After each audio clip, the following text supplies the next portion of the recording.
Salut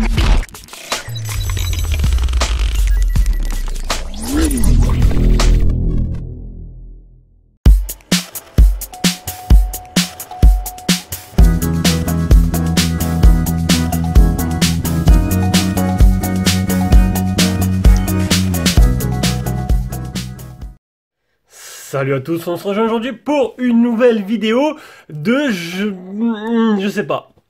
Alors, c'est une vidéo totalement improvisée et je ne sais pas encore ce que je vais dire dedans. Voilà, c'est moi, hein. C'est moi, c'est mon habitude. Donc du coup, aujourd'hui, voilà, vous le savez, pour ceux qui nous suivent, mais me suivent et nous suivent, qui me connaissent un peu, plus personnellement que d'autres. Ça, c'est mon téléphone principal. C'est le Huawei P20. Je l'ai depuis un peu plus, peut-être 6 mois maintenant. Ça fait... j'ai battu des records. Record battu. 6 mois avec mon P20. Et du coup, il faut à tout prix que je change. J'ai envie de changer, il me faut du changement. Donc voilà. Donc aujourd'hui, ce sera lequel je dois garder. Selon vous, ce que vous pensez en commentaire. Et selon un peu ce qu'on va discuter un peu. Je vais faire comme si je faisais un live mais sans personne, tout seul. D'ailleurs bientôt je ferai montrer les lives pour les tipeurs. Ce sera à partir du mois d'avril. Et en même temps, vu que j'ai un nouveau partenariat Rhinoshield, je vais placer en même temps les petits produits Rhinoshield dans la vidéo. On fera 2 pierres de coups, un placement de produits et un petit comparatif. Donc au niveau des challengers, on a le Mi8 version 128 Go Black, le P20 128 Go et le Meizu CSTH, le modèle CSTH, pas le gros modèle, le petit modèle, je sais plus combien il fait le petit modèle. Mais pas niveau prix, hein, niveau, on parlera du prix après, niveau de RAM et niveau mémoire interne, je sais plus. Je sais plus du tout. Donc ces 3 téléphones que vous avez eu en test sur la chaîne YouTube, voilà. Donc je sais pas comment vous réfléchissez quand vous voulez changer de téléphone, mais moi je galère. J'en ai tellement dans les mains. Jérôme c'est encore pire. Hein. Jérôme il a un S7 Edge, je lui passe le bonjour et il n'arrive pas à changer. En plus il a une ligne rose sur l'écran qui a disparu depuis quelques jours. Mais bon. Voilà. Donc, comment vous faites vous pour changer de téléphone? Parce que franchement, moi, je galère, j'arrive pas. Et en fait, donc dans ma tête, malgré que je pourrais, je peux pas. Je peux pas acheter un téléphone à plus de 250, allez, 270 € max. Mettre plus, ce serait pour un téléphone, quoi. Ça me ferait chier, en fait. Voilà. Je sais pas comment pensez-vous, mettre 400, 500 €, est-ce que c'est raisonnable ou pas? Il y en a qui vont me dire oui, il y en a qui vont me dire non. C'est toujours un débat qui ne finira jamais. Mais voilà. Là, on a 3 exemples de téléphones qui sont un rapport prix plutôt intéressant. On a le Mi8 128 Go Black. Bon, que maintenant, avec la sortie du Mi9. Alors oui, vous allez me demander pourquoi j'ai acheté lui. Mais je sais pas. En fait, c'était en même temps que la sortie du Mi9. Je me dis, oh, j'ai le temps, le Mi9, il va coûter trop cher. Il va sortir dans 2 mois en France. Bam, je me suis fait avoir. Il est sorti quelques jours après. Donc du coup, voilà. J'ai un Mi8 128 Go Black. En sachant que sur les 3, il y en a 2 qui vont partir à la vente quand même. Et oui, qui vont partir à la vente, qui seront disponibles. Pour les tipeurs, je les ai proposés depuis longtemps, hein. Pas de réponse. C'est pas les téléphones qui les emballent. Hein. Donc du coup, pour tout le monde, je les mettrai sur le groupe Esprit New Phone, sur le Bon Coin, un peu partout. Donc, le Mi8, la base, est un téléphone qui, en 128 Go, qui coûte quand même peu cher, quand même, qui a 360 €. On peut le trouver un chouïa moins cher, mais voilà, à peu près 360 €. On a un P20 qui est à 369,9 €, qui est pour moi le classique des 3. Et le Meizu CSTH qui est le Challenger qui coûte de Chine 320-330 € en modèle, premier modèle quoi, ce modèle là. Donc des téléphones qui tournent à peu près au même prix et qui ont plus ou moins chacun un peu des trucs intéressants de son côté. Donc on va commencer. Donc le Mi8, ce qui me plaît chez lui, bon c'est un téléphone complet. Donc le AMOLED, voilà, la surcouche, la ROM Xiaomi qui est plutôt très très intéressante.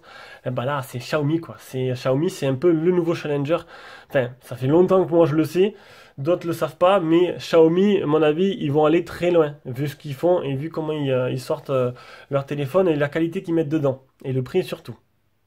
Xiaomi pour moi, et c'est un classique, appareil photo énorme. L'encoche, il faut aimer l'encoche façon iPhone X qui est un peu dépassé maintenant, grosse encoche, mais il a un capteur infrarouge dedans qui vous permettra de déverrouiller le téléphone dans la nuit. Le seul truc que je peux lui reprocher, c'est qu'il n'y ait pas de notification à côté de l'encoche. Sinon, un téléphone plutôt complet qui a vraiment baissé depuis la sortie du Mi 9, parce que le Mi 9 du coup il coûte vraiment pas cher aussi si vous l'achetez en Chine. Donc voilà, un rapport prix plutôt intéressant pour ce téléphone. Le P20, ben le P20, un classique, un autre classique du genre, quoi, qui m'a gardé longtemps. Donc une petite encoche simple, un petit format pratique, mais j'ai envie d'avoir plus grand, et un capteur d'empreinte à l'avant, qui est franchement très pratique. Franchement, là, je kiffe total. Du coup, c'est peut-être pour ça que j'ai aussi choisi le CSTH dans cette sélection. Donc, un appareil photo démoniaque. Enfin, voilà, le P20, c'est vraiment... En plus, j'ai foutu une verre d'homme glace dessus, donc une vitre d'homme glace qui est collée, qui est un peu... Je trouve que ça embellit le téléphone. L'écran, il le trouve plus joli. C'est peut-être psychologique. Non, franchement, un très bon téléphone. Et enfin, le CSTH, qui est le Challenger. Alors, le CSTH, la ROM n'est pas extraordinaire, malgré qu'elle est plutôt correcte. Les mises à jour, bon, je sais pas s'il sera suivi longtemps par mes yeux, mais ce téléphone-là, il a un super AMOLED. Il a un capteur sous l'écran, un appareil photo qui est plutôt bon, qui n'a pas été testé par DxOMark, mais qui a été vraiment encensé par pas mal de sites. Et c'est le CSTH. Au début, je voulais le 16X, mais le 16X, c'est un problème de ROM par rapport à son bug. Alors, si vous cherchez un téléphone de chez Bouygues, franchement, allez voir le 16X. Il fait 220 euros. Il est exactement le même que lui, sauf qu'il a un Snap 710 et il a tout. Il a l'appareil photo du CSTH, il a le capteur sous l'écran et la molette. Le seul truc, c'est qu'il a un bug par rapport à la ROM. Je ne suis pas allé voir si depuis ça a été amélioré par mise à jour. Je ne pense pas. Il n'y a que le CSTH qui a été, et le X8 qui a été là-dessus, ce problème a été réglé. Mais voilà. Donc du coup, et voilà, lequel me conseillerez-vous de garder? Est-ce que je garde mon P20? Est-ce que je garde le CSTH? Est-ce que je vais vers le Mi8? Je pense que mon choix est déjà fait dans ma tête, mais bon, il fallait bien que je fasse une petite vidéo. Donc voilà. Alors, maintenant, tant qu'à faire, vu qu'on a un nouveau partenariat avec RhinoShield, alors, j'ai reçu. Alors, RhinoShield, c'est une... Alors, fabricant d'accessoires pour téléphone. Alors, comment ça s'ouvre? Ça, c'est la première chose.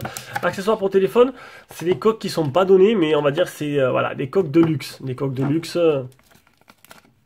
Donc, j'ai vu pas mal de youtubeurs qui ont un peu abusé quand même, hein, qui ont fait des vidéos extraordinaires, le téléphone incassable, et finalement, il finissait cassé. Donc non, c'est des coques. Ah, c'est sûr que ça change des coques d'AliExpress. Hein.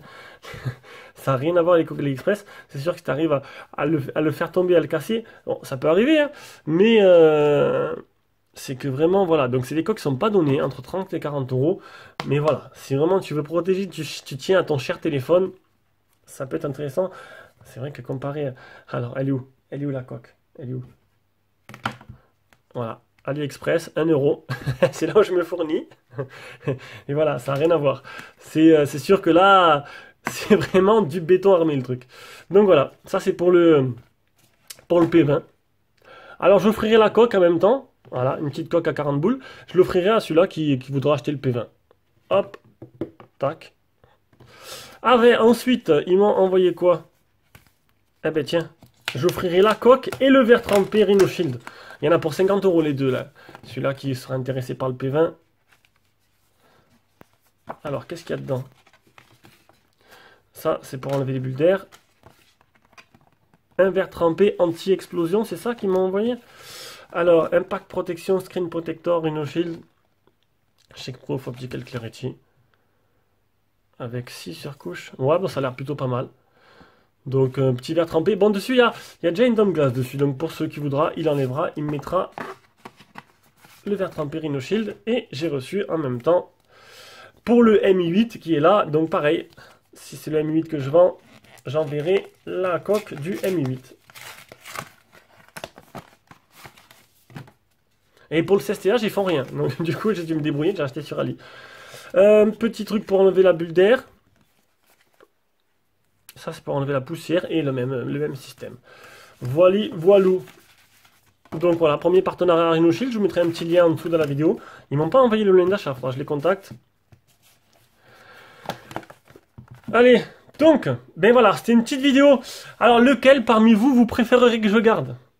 En fait, même si vous me dites le Mi8, mon choix, il est déjà fait. Je vous dis pas c'est lequel, certains savent, mais je dirai rien.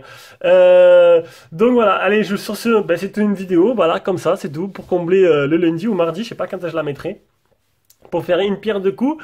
Donc sachez qu'il y en a 2 sur 3 qui seront en vente, donc pour ceux qui sont intéressés, ils sont disponibles de suite après la vidéo d'ailleurs. Allez, ciao ciao.